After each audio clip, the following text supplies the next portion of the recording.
welcome to the Trinity Force Podcast.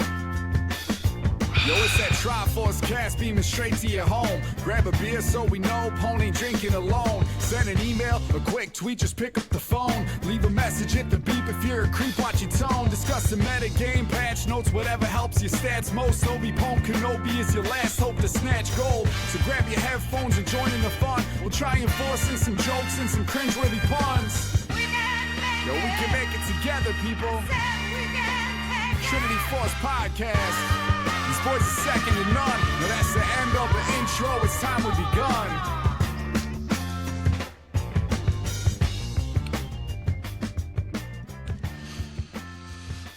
Hello, everybody, and welcome to episode number 864 of the Trinity Force Podcast. I am your host, as always, N.A. Erik, and it is just me tonight.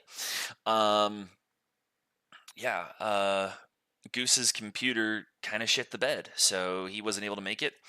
So this will be a pretty short one. It's just me. Hopefully he gets his computer working, or maybe not. It sounded like it was some power supply issues. So hopefully that gets fixed. But and Colin's still on a 2-week or 3-week. He's on a little bit of a hiatus. School and life and everything was getting pretty busy for him. And John has also been really busy lately. And so it's just me. How's my week been? It's been a pretty good week. Yeah, I can't complain.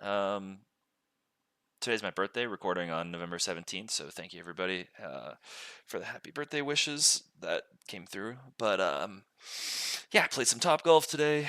Been playing some Pokemon Coliseum XD Gale of Darkness, which sounds like some of the most dodgy shit ever, that name. But if anybody's played Pokemon Coliseum, they know how good it definitely was in its time, and it still holds up pretty well.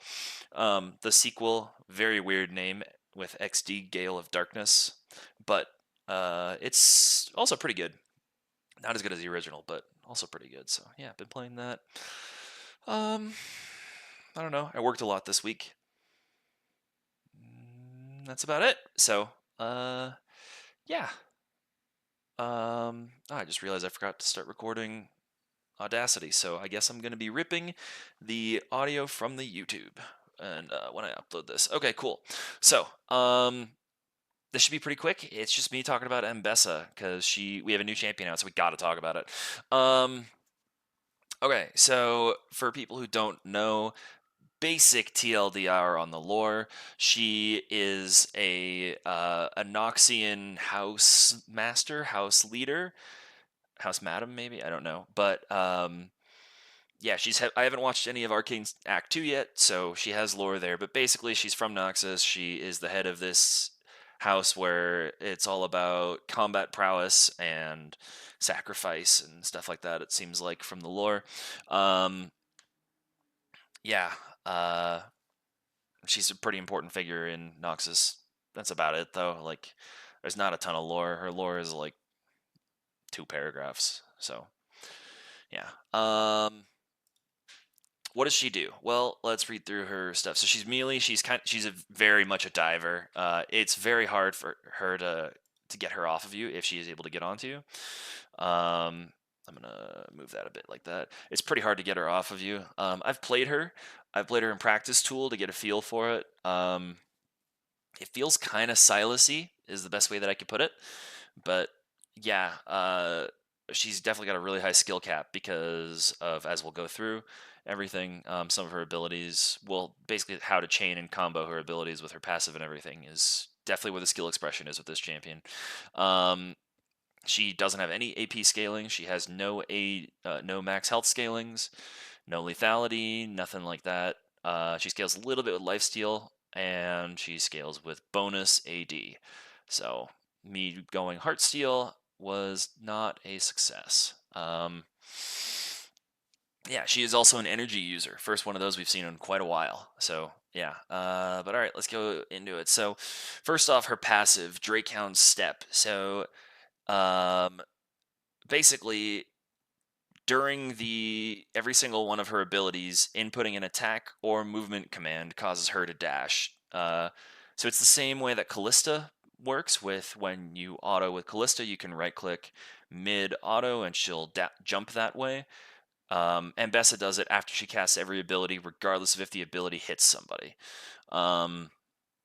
Yeah, and the dash cannot pass through terrain though, so she cannot go over walls. None of her dashes can, which is really important. Otherwise, good luck getting away from her. Yeah, so when she casts an ability, she also generates a stack of Medarda Maxim, which is the ability, the effect's name.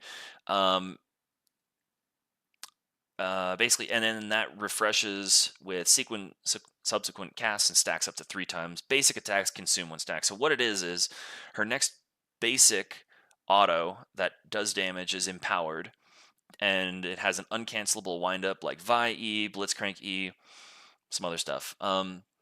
Gains 75 bonus range and 50% bonus attack speed, and deals an additional 5 to 30 based on your level, plus 30% bonus AD, bonus physical damage, and then based on your level, scaling with levels 1, 7, and 12, you either gain 40, 55, or 70 energy restored.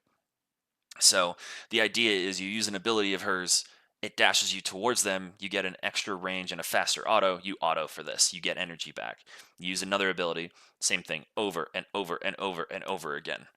So that's the idea there. It's kind of Riven-y in that way too, kind of like Silas. But yeah. Her Q, Cunning Sweep. So her Q has 2 things to it. The first one is Cunning Sweep. Costs 70 energy. The cooldown is 14 to 10 seconds.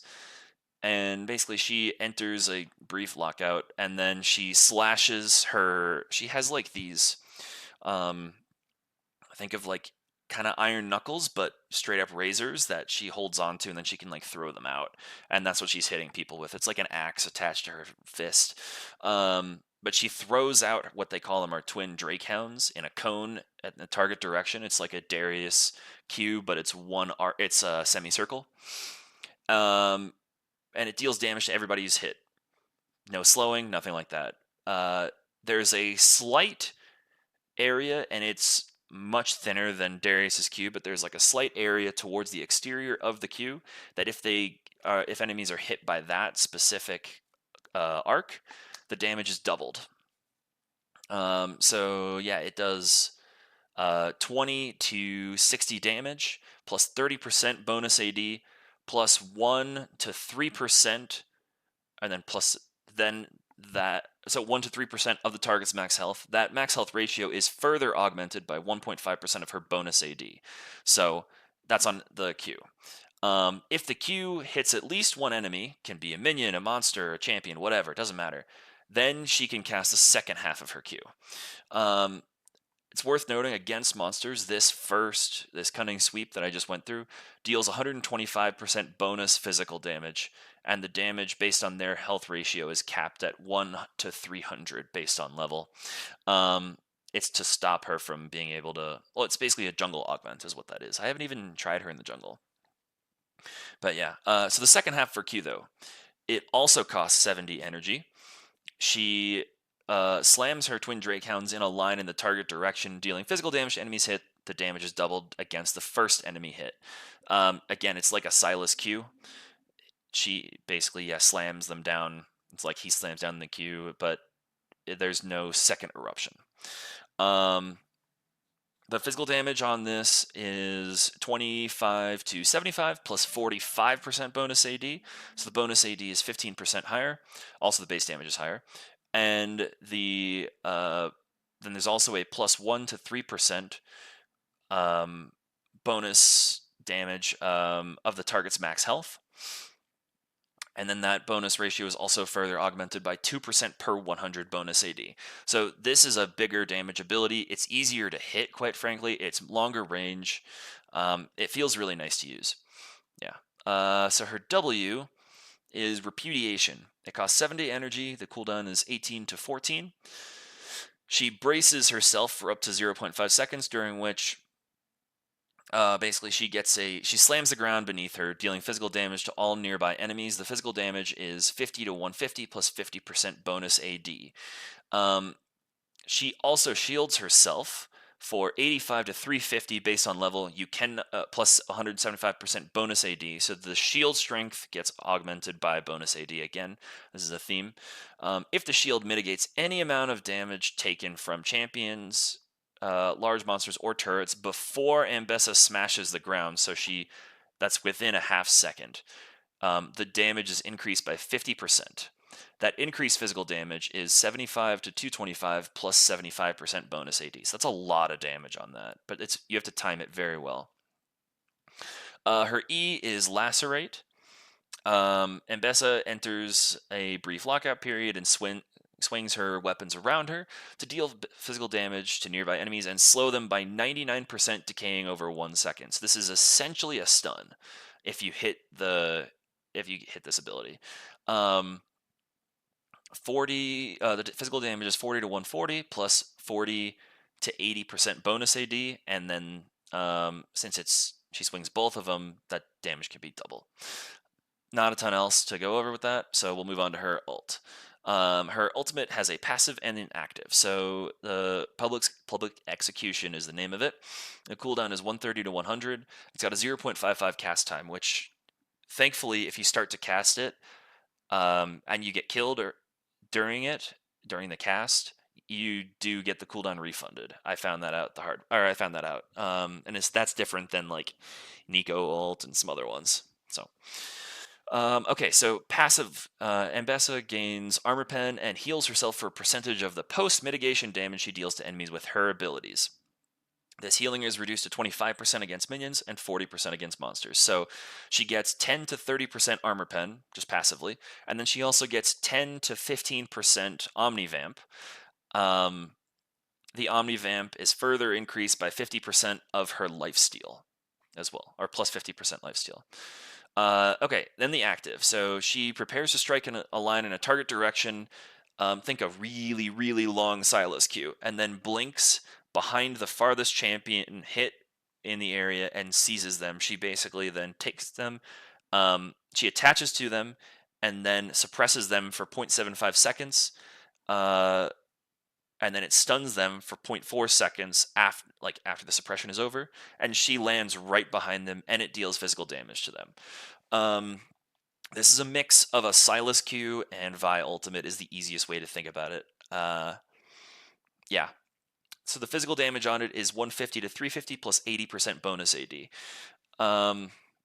Yeah, so basically, like the trade pattern is you use an R to get onto someone in the back line. You can use it to get through the front line because it hits you jump onto the furthest enemy hit. And then you just cause chaos in the back line. She is so hard to peel away. It's absurd. Yeah. Otherwise, if you're not using your ultimate, then it's auto ability over and over and over and over again. It would be like Q, auto, Q again. The Q's on cooldown at that point. Then you do a W, then you do an E, and then by that point, you probably have your cooldowns almost back up as well. She's not very good early. She's quite a weak early game champion. She needs bonus AD because, as I went through, like her base damages are quite low. The base damage on her Q is 20 to 60, and if you hit that, it's 25 to 75. The damage on her W is 50 to 150. The damage on her E is 40 to 140. This is the base, and then the damage on the ult is 150 to 350. So that's a decent damage there, the 350. But otherwise, she's all bonus AD ratios. She needs bonus AD. And so the sort of items I've been seeing are like Eclipse as a rush, Voltaic Cyclosword also I've seen on her. Then you get into bruiser stuff like Sundered Sky is good, and Black Cleaver is situationally good. Maw is situationally good. How much health does she gain? 110 per level. So I don't want to edit that. Whoops. I just want to see what it is at base stats. Ugh. Okay, I don't like this wiki site, but she ends up with a good 2,500 health then, without before any health from items. So Sterix could situationally make sense. I've been seeing Death Stance as well, which gives her healing off of the passive of it and mitigates damage, because the longer she's there, the more she's just moving around on people and skirmishing with them. More likely to get a kill and get a heal back. She probably would be pretty decent with like Ravenous Hydra.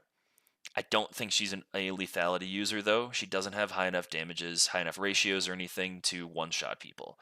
So she is very much just a dashy skirmisher. Yeah. Her thematics do look pretty cool, though. I will say that. So overall, though, she is banned a lot, but it's more just that people don't want them on their team because she's pretty weak, I think. And it's hard to, it takes a while to really learn her, but she has a play rate in the jungle and it's terrible. She has a play rate in mid and it's not great, but it's not horrible. She doesn't have anything in bot or support or anything.